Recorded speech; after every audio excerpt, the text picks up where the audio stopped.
It's 7 a.m. from Fox 35. This is Good Day. Well, a debate is brewing in Orange County. Should small businesses be forced to pay for sick leave? Yeah, coming up on Good Day, our power panel is going to hash out the arguments for and against paid sick leave. It is 7:13 here on Good Day. It's a controversial issue that's getting a lot of attention in Orange County. Right now, two separate proposals set to be on the ballot this November. One will set up a system for workers at companies with a certain number of employees to start earning sick time if they didn't before. Another proposal, also on the ballot, would block the government from being able to enact measures like the earned sick time proposal, essentially blocking that law if it's passed.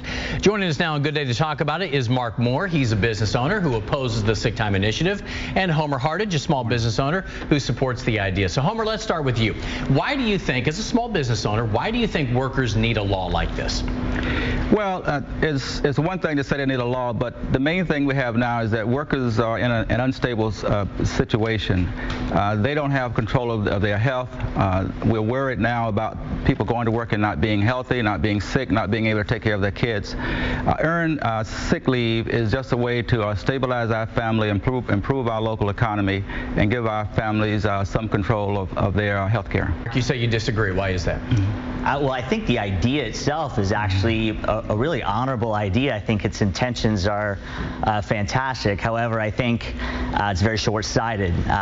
Basically, this law is a 2.5% tax increase on employment.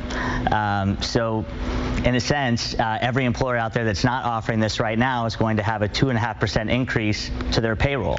I don't know how that makes them competitive. I don't know how, especially given our current economic state, how that's actually a beneficial thing to do right now.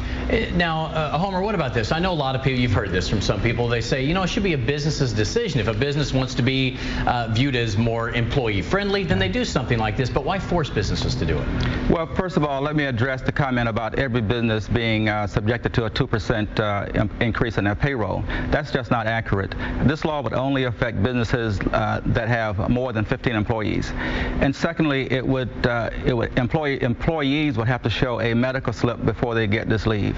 It would also only allow 1 hour for every 15 hours work. So that would be a total of 56 hours a year. Well, let me follow up on that one, though. It's only for businesses that have more than 15 employees. Why is it right for some businesses and not others? Shouldn't everybody have to abide by the same laws? Well, I can address that simply. My company has 14 employees, so we would fall below the threshold for the earned sick leave. But we would think that this is good for our business, good for retention, and we would employ this particular law whether or not it passes. Mark, you deal with a lot of businesses out there who may have less than 15, some who have more than 15. What do they say would happen to their business if this law is put into place? Well, that law is a great law for someone with 14 employees because it actually gives them a competitive advantage from those of us that would have more than 14 employees. So, again, I think the law has amazing intentions and certainly, is a good idea on the surface. Again, just very short-sighted. I would also stipulate that there has to be an entire new government bureaucracy set up to manage all of this, to make sure all this is being done. We're going to make sure people have certain slips. What kind of slips are there going to be? I think there's a lot of teachers out there and schools that need improvement before we need to add more people to Orange County to regulate businesses on something that businesses don't want to be regulated on. And quite frankly, employees don't want this. I mean, if you told every employee that they're going to get earned sick time, but they're going to get a 2.5% decrease in their pay, or one of their coworkers is going to get laid off because of this, I think they would think very differently. Homer, what do you think? Do you think employees would welcome this sort of news? Well, I don't know, can't speak clear to that, but I do know that a recent poll says 67% of the workers support this. So I'm not sure where he's getting his numbers from, but this is something that helps workers.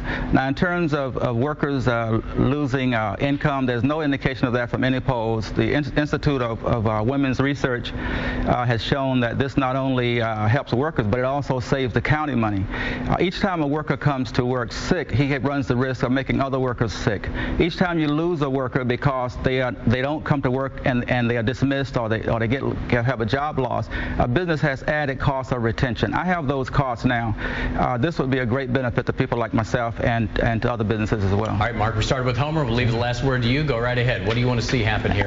Yeah, I mean, just to state the obvious, I think that if an employer is told and this employer maybe is struggling to make a profit, maybe not making a profit, maybe taking a loss, maybe he can't provide for his family because of that his payroll is going to increase by 2.5%, he's going to have to make changes to his business to help regulate that. And those unintended consequences that I think Homer doesn't see are something that everyone should consider. All right, once again, we're going to have a lot more before this thing hits the ballot coming up later on this year. Mark Moore, Homer Hardage, thanks guys for coming in. Appreciate your time. Thank you.